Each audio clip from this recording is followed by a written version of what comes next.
welcome back to the show Who Is on Crusader Shorts, where we look into your favourite heroes and villains from video games, films and comics and discuss their lore and backstory.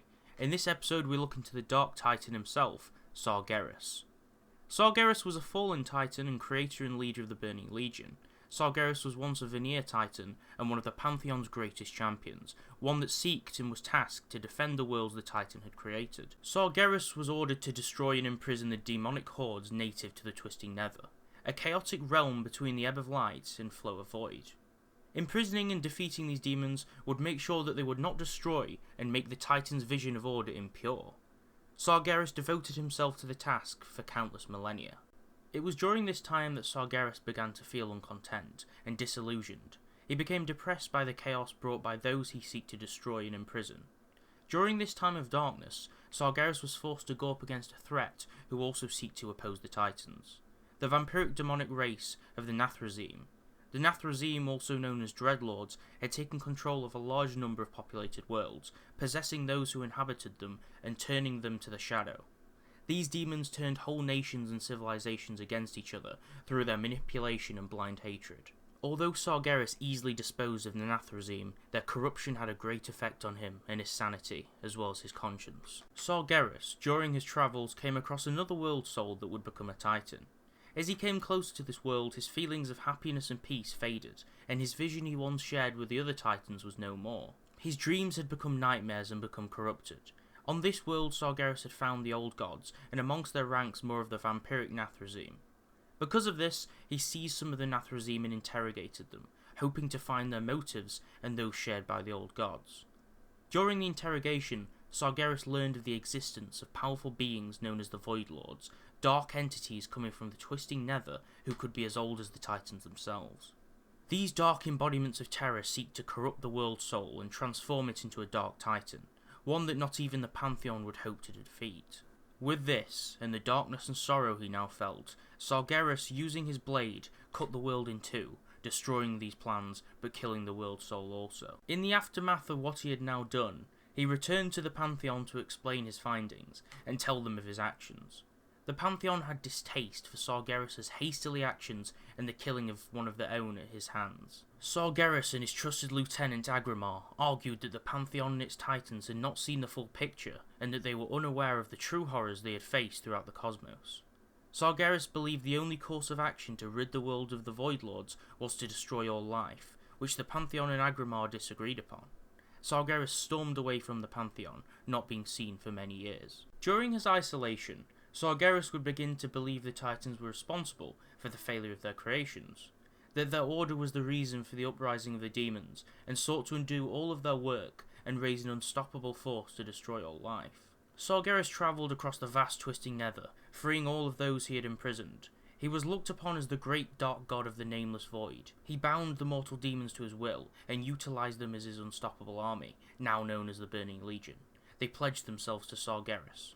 However, none of these demons had the right knowledge or strategic minds required of a leading force for his new army. He seeked out an intelligent race on the planet Argus known as the Eridar. These highly intelligent beings had a strength of magic naturally. Sargeras contacted their three leaders, Kil'jaeden, Archimonde and Velen. He made his offer, promising them immortality and power beyond their greatest desires in turn for their allegiance. Velen had his doubts, but Kil'jaeden and Archimonde agreed. Velen fled along with his trusted followers, becoming the Draenei. Kil'jaeden, who was previously close to Velen, saw this as a betrayal, and thus sought Velen out for thousands of years to get his revenge. The remaining Eridar became the Man'ari Eridar, leaders of the Burning Legion's forces. Sargeras, now with two right-hand men to lead his forces with him, tasked Kil'jaeden, known as the Deceiver, to recruit the darkest of races in the universe that he could find into his army. He would task Archimonde the Defiler to lead his great army into battle to destroy any who would oppose him. Now with such a great army, Sargeras would invade many worlds as part of his burning crusade. It is unclear how many worlds have fallen to the Legion across the universe, but it is a great number nonetheless. Sargeras would eventually learn of the young world of Azeroth, due to destructive and reckless use of magic by the Night Elves. A great tale from the Thunder King himself, Lei Shen, that was extracted from Amantul's soul, tells the last of the Pantheon have been long gone for a millennia, killed by Sargeras in cold blood. Sargeras began to desire the vast powers of the Well of Eternity. He sensed the great power from the well and believed it would satiate his ever-growing power and magic binge, and thus summoned his legion to Azeroth. He called out the elves and the queen Ashara. The queen was impressed by Sargeras and his great power. Ashara and her counsellor Xavius saw Sargeras to be a god, worshipping him. She agreed to allow him to enter their world if she would receive a small portion of his power, also believing she would become his queen. This ignited the first invasion of Azeroth. His trusted ally Archimonde, along with a pit lord commander known as Manaroth, stormed through Kalimdor, destroying all in their path and siphoning all of its power for themselves. Sargeras resided within the Twisting Nether, whilst he waited for his new ally Ashara to strengthen the summoning portal to allow him to enter the world. During the last moments of the portal coming to its full strength, the Night Elves, along with the demigod Cenarius and the dragon aspect Alexstrasza and her kin, rebelled against the Highborn Elves, resulting in the destruction of the Well of Eternity. This was the first taste of defeat for Sargeras, and he wasn't pleased. The aftermath of the imploding well caused a portion of Kalimdor, a very large portion, to submerge, as well as the deep chasm left of the well becoming a large oceanic vortex, which was later branded as the Maelstrom. During the War of the Ancients, heroes Crassus, Ronin and Broxigar were plunged back in time, allowing them to aid Cenarius and the dragon aspects to oppose the Burning Legion. During this timeline, Sargeras also failed in his first mission. At the end of the war, Broxigar leaped through the portal, using a wooden axe formed by Malfurion Stormrage. Broxigar smited down many demons before being targeted by Sargeras. He struck Sargeras, weakening him in the leg, a big achievement for anyone, as Sargeras was allegedly invincible. Broxigar was then crushed by Sargeras. His sacrifice, however, was not in vain, as the portal Sargeras hoped to use to gain entry into Azeroth was closing and later imploded during his attempt to enter it. The implosion caused Sargeras to cease existence in his physical form in the mortal world of Azeroth. Although still an entity, Sargeras ceased to be in his physical form and would no longer be able to personally invade Azeroth again without the use of an avatar or a host. Around 9,000 years after the War of the Ancients, Aegwynn kept watch over Azeroth, making sure to banish or destroy any demons she came across.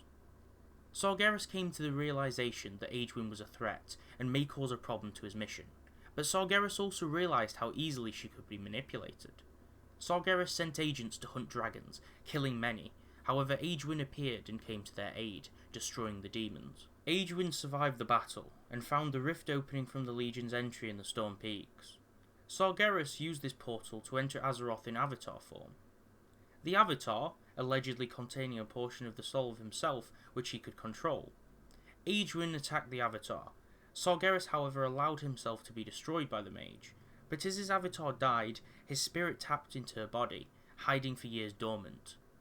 Aegwynn wasn't aware of the spirit secretly possessing her body, and thus buried the avatar in a tomb, known as the Tomb of Sargeras, casting it deep under the ocean. Many years later, Aegwynn was informed by the Order of Tirisfal, who told her that her time as a guardian had reached its end, and told her to journey to Dalaran in order to choose her successor. She disobeyed their command, believing that only one of her own could live up to the burden. She found the advisor to King Landon Rin, Neolus Aran, and seduced him. She eventually had a son, Medivh.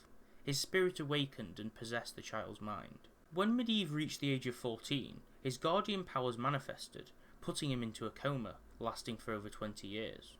In this time, Sargeras tapped into the power of the Guardian, and by the time he had awoken, he had nearly gained complete control of his conscience and body. Now in control of his body, Sargeras made contact with the Orc warlock, known as Gul'dan, a leader on the world of Draenor. Found by Kil'jaeden, of course.